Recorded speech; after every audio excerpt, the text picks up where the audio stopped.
안녕하십니까. 오늘 시편 38편 말씀을 읽겠습니다. 다윗의 기념케 하는 시. 여호와여, 주의 노로 나를 책하지 마시고 분노로 나를 징계치 마소서. 주의 살이 나를 찌르고 주의 손이 나를 심히 누르시나이다. 주의 진노로 인하여 내 살에 성한 곳이 없사오며 나의 죄로 인하여 내 뼈에 평안함이 없나이다.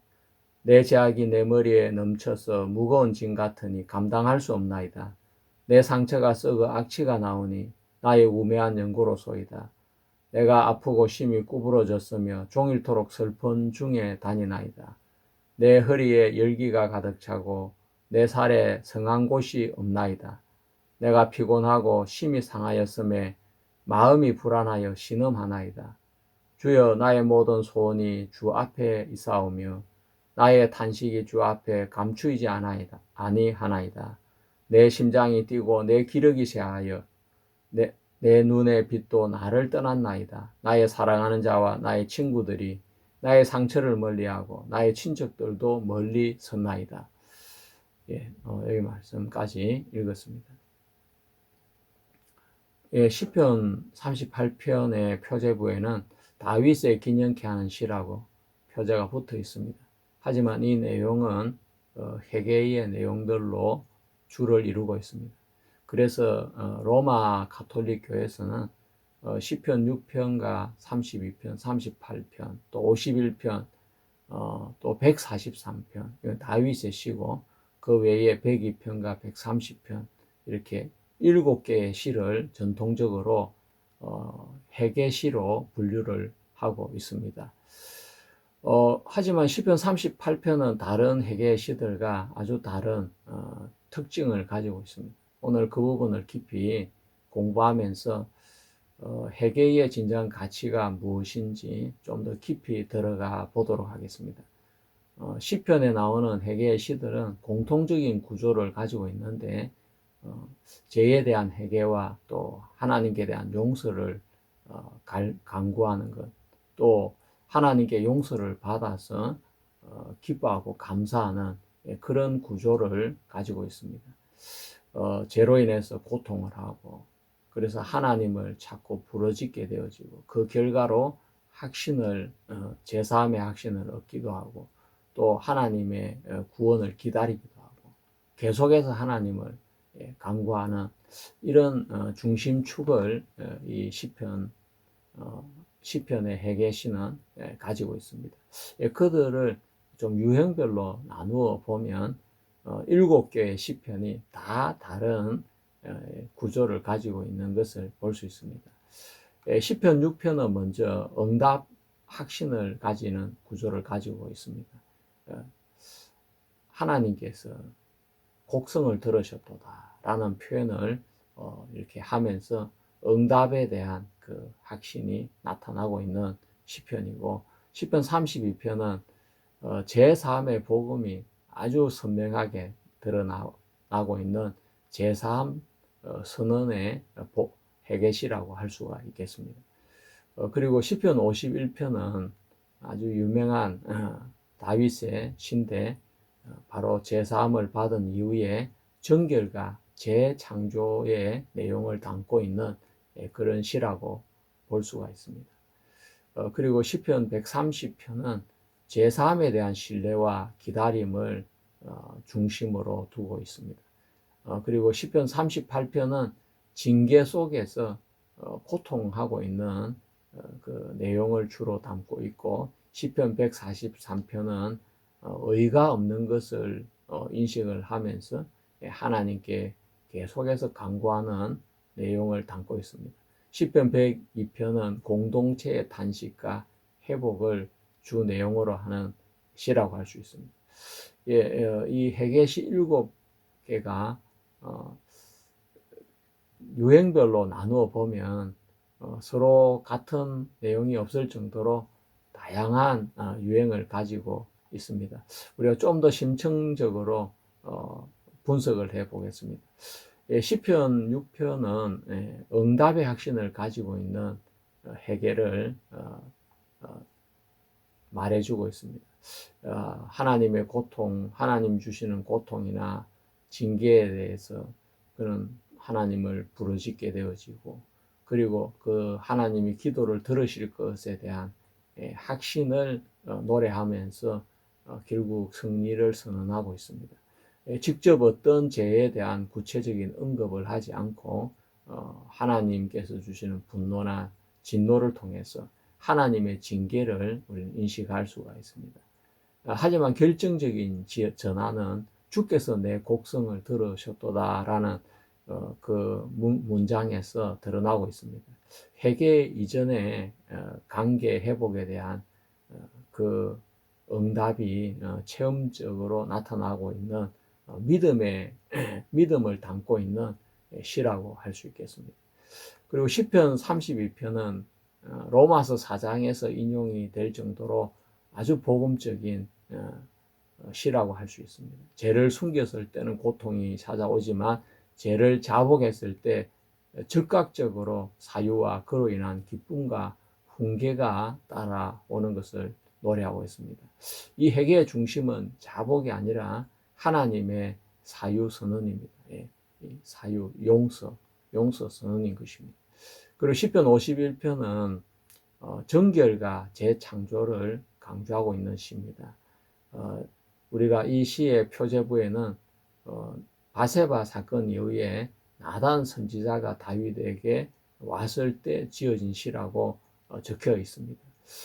다윗은 죄를 짓고 나서 죄를 가리려고 하는데 마음이 급했는데 나단 선지자를 하나님 보내어서 나단 선지자의 그 비유를 통해서 정말 자기가 양 100마리를 가지고 있으면서도 가난한 집의 양을 자신의 손님을 위해서 빼앗아 요리를 해주는 그 사람과 같다는 그 비유를 통해 자신의 죄를 깨우쳐 주셨고, 그 다음에 다윗이 지은 그 죄는 다윗을 기름 붓고 왕으로 세워주신 하나님에 대한 반역이고, 하나님을 업신여긴 것이고, 하나님의 그 말씀을 업신여긴 것이라는 것을 계속 지적을 해주게 되었습니다. 다윗은 그 나단 선지자의 말씀을 들으면서 자신의 죄를 자복하게 되어집니다.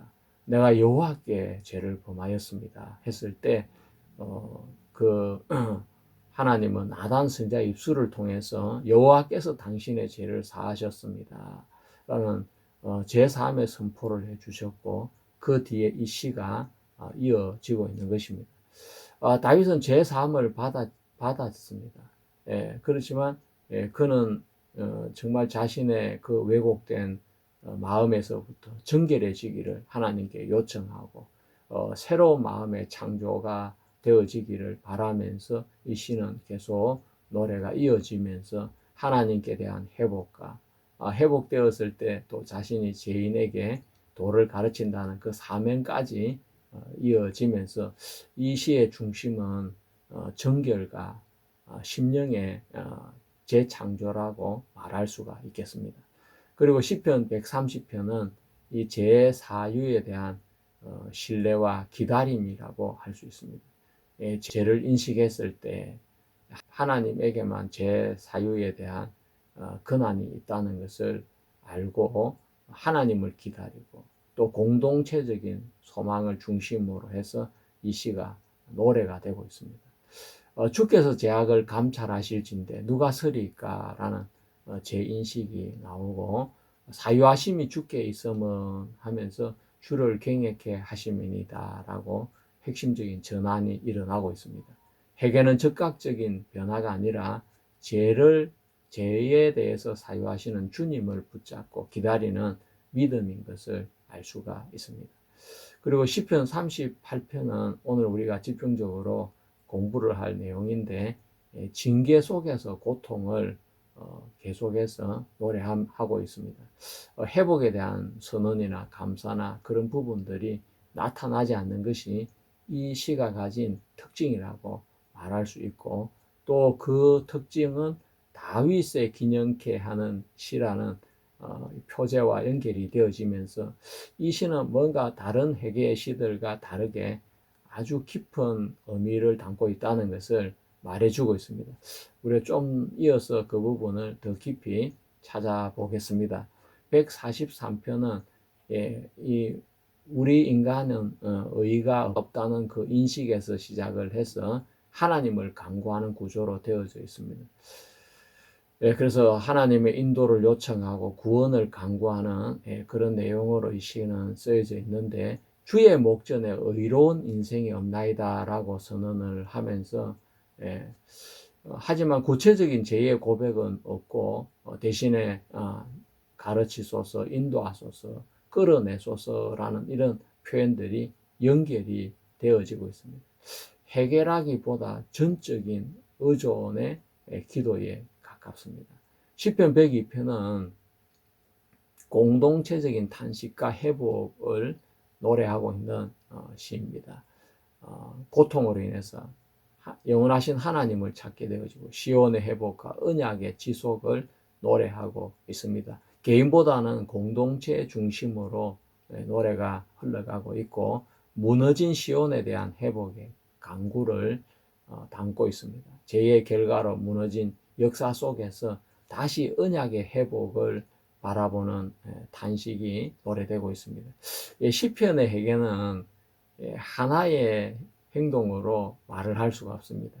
7개의 시편이 보여주는 것은 고통 속에서 부러지고, 또 죄를 발견하고 인식하고, 또 죄 사함에 대한 사유의 선언이 나타나고, 또 죄사함 받은 이후에 정결과 또 마음의 변화를 또 노래하고 있고, 그 다음에 하나님을 기다리고 하나님을 의존하고 또 공동체의 회복까지를 담고 있습니다. 즉 회개라는 것은 하나님과의 관계 안에서 일어나는 전체적인 과정을 다 담고 있는 것입니다. 시편의 회개는 죄를 해결하는 공식이 아니라 하나님 앞에서 살아가는 다양한 생태들의 지도라고 말할 수 있겠습니다.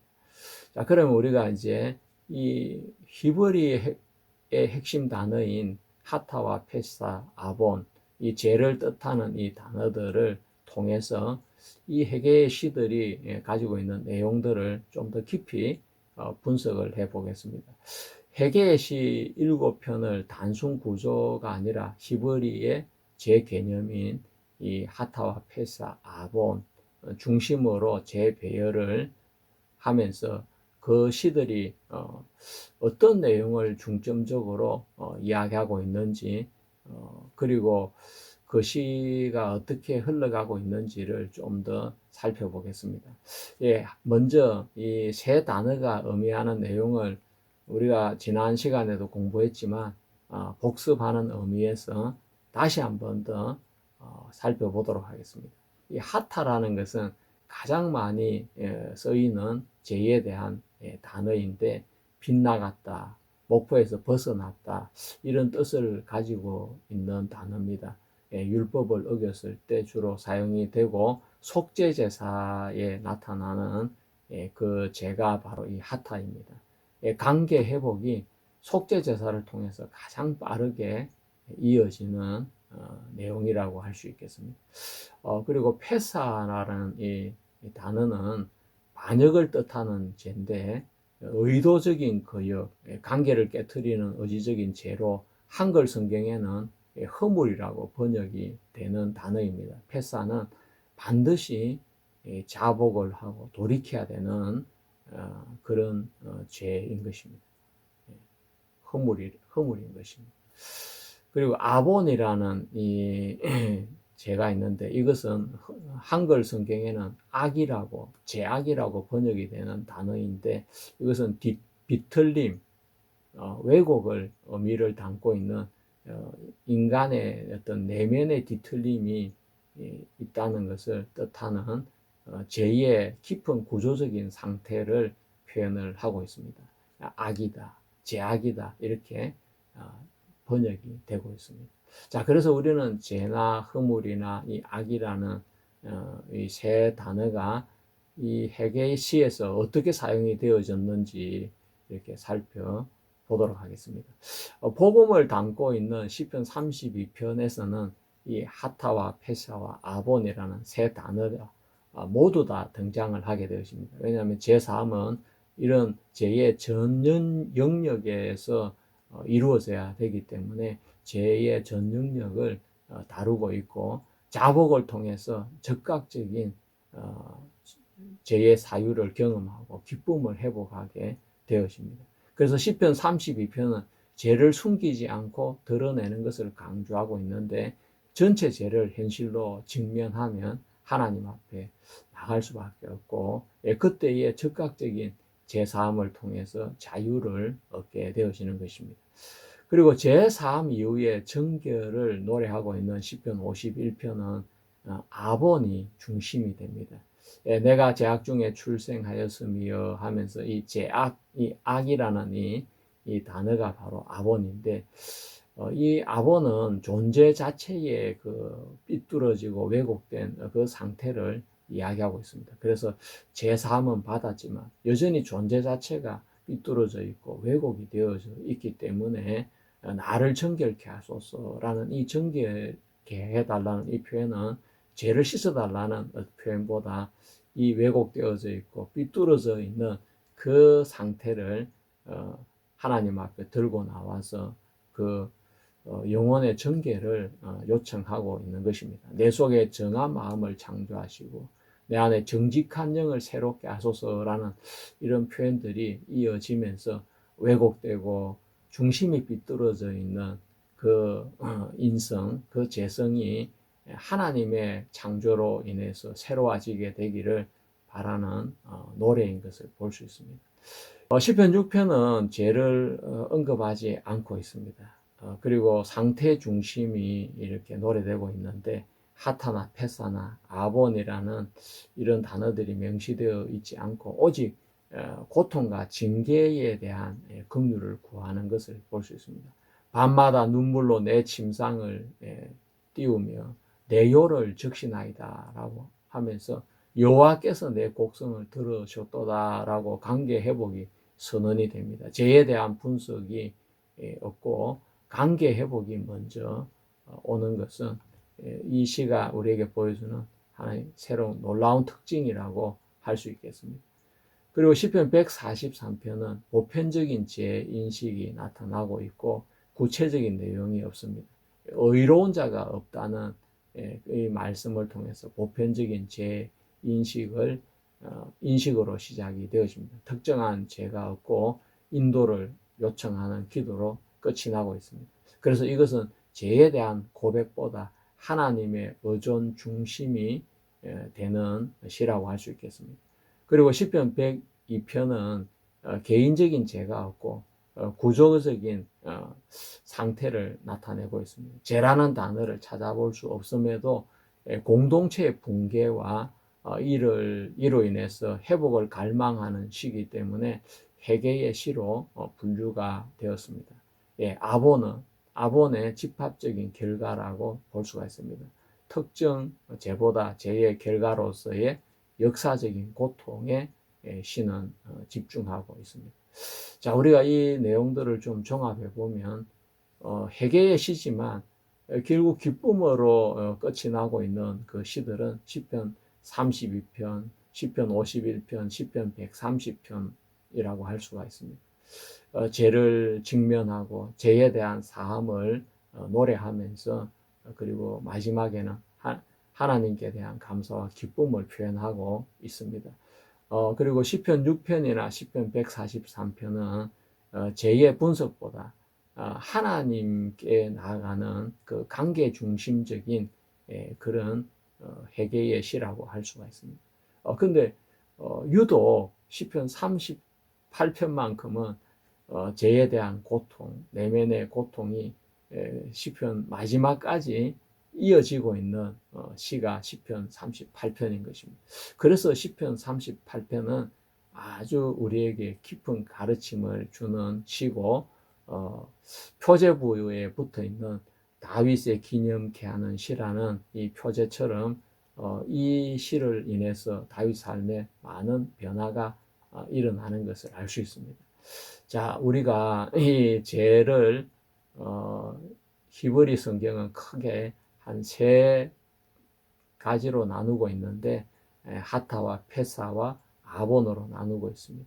이 한글 성경에는 하타는 죄, 페사는 허물로, 또 아본은 죄악으로, 악으로 이렇게 번역이 되는 단어인데, 하타는 제사함을 통해서, 속죄사를 통해서 관계 회복이 가장 빠르게 연결이 되는 것이고, 페사는 반역이기 때문에 자복이 반드시 필요하고 마음의 회개가 필요한 죄라고 할 수가 있습니다.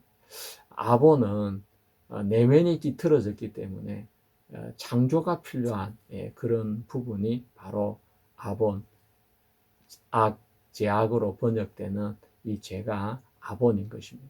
그래서 히브리식 회개는 그래서 죄 사함과 또 정결과 관계 회복까지 이어지는 것을 우리는 확인할 수 있습니다. 하지만 시편 38편이 죄에 대한 고통이 계속 지속되고 있는 그 의미는 우리가 너무나 중요하기 때문에 그 부분을 좀 더 깊이 있게 공부해 보도록 하겠습니다.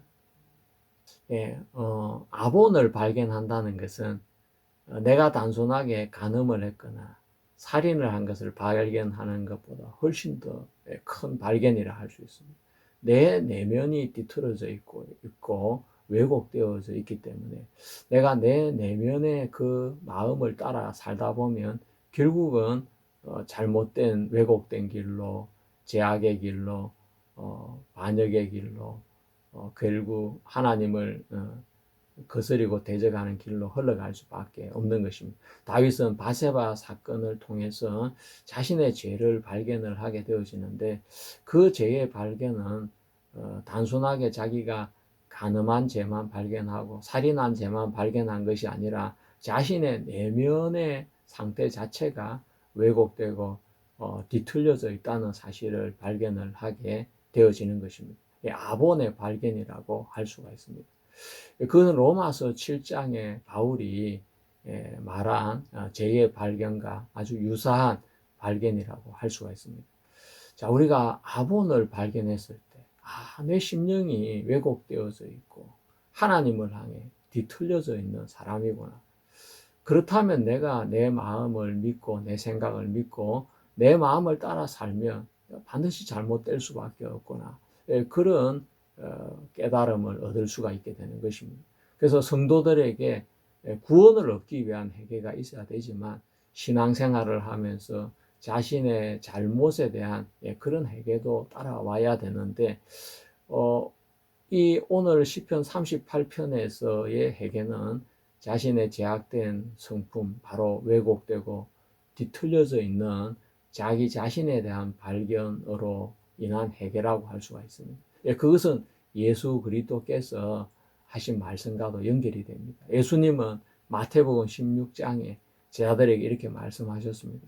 아무든지 나를 따라오려거든 자기를 부인하고 자기 십자가를 지고 나를 쫓을 것이라고 이야기를 했습니다. 우리는 그 이야기를 들을 때, 예수님 믿는 게 참 어렵구나. 나를 부인해야 되고 내 십자가를 져야 되는구나. 그렇게 생각을 할 수가 있는데, 자신의 내면이 왜곡되고 뒤틀려 있다는 사실을 발견한 사람은 자기 자신을 믿을라 해도 믿을 수 없게 되어지고 자기 부인의 가정을 겪게 되는 것입니다. 누구든지 자기의 생각이나 판단을 따라 사는 것이 모든 인간의 삶이라고 말할 수 있습니다. 인간이 어떻게 자신의 생각을 부인하고 자신의 판단, 자신의 마음을 부인할 수가 있겠습니까? 그렇지만 다윗은 바세바의 사건 이후에 삶에 놀라운 변화가 일어나는 걸 볼 수 있습니다.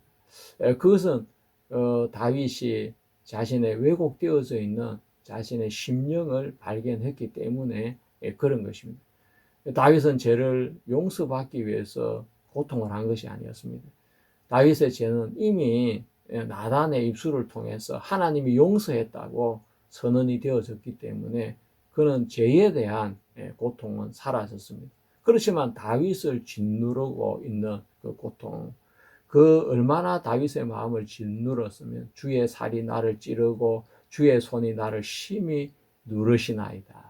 주의 진노로 인하여 내 살에 성한 곳이 없사오며 나의 죄로 인하여 내 뼈에 평안함이 없나이다.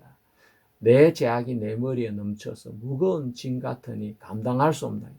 여기서 말하는 이 죄에 대한 고통은 간음한 죄, 살인한 죄에 대한 고통이 아니고 자기 속에 있는 그 삐뚤어져 있는 왜곡되어져 있는 자신의 악을 발견한 고통이라고 할 수가 있겠습니다. 그러면서 다윗은 이제 더 이상 자신을 믿을 수 없고 자신의 마음을 따라갈 수 없는 그런 사람이 되는 것입니다. 시편 38편 17절에서부터 나오는 말씀을 또 읽어보면 내가 넘어지게 되었고 나의 근심이 항상 내 앞에 있사오니 내 죄악을 고하고 내 죄를 슬퍼함이다. 자, 여기서 내 죄악을 고한다는 이것이 바로 아본인 것입니다. 내 원수가 활발하며 강하고 무리하게 나를 미워하는 자가 무수하오며 또 악으로 선을 갚는 자들이 내가 선을 쫓는 연고로 나를 대적하나이다. 여호와여 나를 버리지 마소서. 나의 하나님이여 나를 멀리하지 마소서. 속히 나를 도우소서. 주 나의 구원이시여. 자, 이 다윗의 시편 38편은 시편 6편과 너무나 다르고 시편 32편이나 51편과도 너무나 다른 시라는 것을 알 수가 있습니다. 자, 우리가 제2의 정체를 알면 어떻게 달라지겠습니까? 로마서 3장에 복음의 선포가 있고 로마서 4장에 믿음으로 얻는 의에 대한 예시가 나오고 로마서 5장에는 나와 상관없이 주어지는 그 은혜로서의 의의를 이야기했고 로마 6장에서는 율법에서의 해방, 로마 7장에서는 육신의 재성으로 인한 단식이 나오고 로마서 8장에서는 성령의 인도를 받는 삶이 이어지고 있습니다. 바울은 복음 이후에 바로 성령의 인도를 받는 삶을 말하지 않았습니다. 구원을 받으면 성령은 계시지만 성령은 성도 안에 갇히게 되고 성도의 의지나 생각 안에 갇혀서 그 활동의 제한을 받게 되는 것입니다. 그래서 성령이 일하기 위해서는 성도의 의지나 생각이 무너져야 되는데 그 과정에 꼭 필요한 과정이 로마서 7장인 것입니다. 로마서 7장 이후에 로마서 8장이 나오고 성령의 인도를 받는 그 성도의 삶이 노래되고 있습니다. 다윗의 삶에도 하나님의 기름 부음이라는 약속이 주어졌고 그 뒤에 믿음으로 많은 삶을 살다가 바세바의 사건을 겪으면서 다윗은 자기의 내면의 세계를 왜곡되어져 있는 자신의 그 죄성을 발견을 하게 되어지는 것입니다. 범죄한 이후에 다윗은 완전히 달라졌습니다. 어떻게 달라졌겠습니까? 더 결단력이 있는 왕이 되었거나 더 도덕적인 왕이 된 것이 아닙니다. 그의 결정력은 더 약해지고 가족을 통제하려고 하지 않고 왕권이 흔들리고 말수가 줄어들게 되어졌습니다. 하나님 앞에서 더 진짜 신앙인이 되었다는 것입니다. 내가 더 이상 판단을 하지 않겠다는 쪽으로 삶의 방향이 전환이 일어나게 되어집니다. 그것은 다윗이 제2의 정체를 더 깊이 알게 되었기 때문입니다. 아본을 알게 되었기 때문인 것입니다. 그 전에 다윗은 사울을 판단했고 아말렉을 판단했고 또 나발을 판단했고 그렇지만 바세바 사건 이후에 다윗은 달라졌습니다. 대표적인 사건이 시므이가 다윗을 저주할 때 그때 다윗의 반응입니다. 그때 주변에 있는 사람들이 그 시므이의 저주를 듣고 그 시므이를 죽이자고 이야기를 했지만 다윗은 여호와께서 그에게 명하셨을지도 모른다는 말을 하게 되었습니다. 그의 말은 왕의 말도 아니고 장수의 말도 아니고 자기 판단을 믿을 수 없다는 바로 자기를 믿을 수 없는 불신에서 나온 말이라고 할 수 있습니다. 그러면서 다윗은 자신의 삶을 온전히 하나님에게 맡기게 되어집니다. 다윗은 설명하려고 하지 않고 하나님에게 모든 것을 맡기게 되어집니다. 이후에 시편들을 보면 죄의 원인을 설명하지 않고 자기 정당화를 시키려고 하지도 않고 그는 다른 표현 대신에 여호와 앞에 잠잠히 기다리라. 또 내 영혼아 잠잠하라. 그러면서 여호와 앞에 또 잠잠히 또 기다리라. 이런 표현들로 마음이 흘러가는 것을 보는 것입니다. 이것은 패배자의 태도가 아니라 자기 신뢰를 포기한 사람의 태도인 것입니다. 이전의 기도의 요청과 전혀 다른 것을 볼 수 있습니다. 이것이 바로 다윗을 기념케 하는 시다. 시편의 표제부와도 연결이 되어지는 것입니다. 다윗은 자신의 육신, 자신의 죄성을 뼈저리게 느끼게 되었고 그것으로 인해서 결코 자신을 더 믿을 수 없는 존재라는 것을 알게 되어졌습니다. 성도들의 삶에도 그런 과정이 반드시 필요한 것입니다. 그래야만이 자신을 믿지 않게 되어지는 것입니다. 자, 그래서 저는 이 시편 38편에 이 다윗의 기념케 하는 시는 자기를 부인하는, 자기 십자가를 지는 삶이다라고 저는 제목을 붙였습니다. 그리고 다음 시간에는 이 시편 38편과 로마서 7장이 어떻게 연결이 되어지는지 그 부분에 좀 더 깊이 있게 다뤄보도록 하겠습니다. 여러분 감사합니다. 여러분 수고하셨습니다.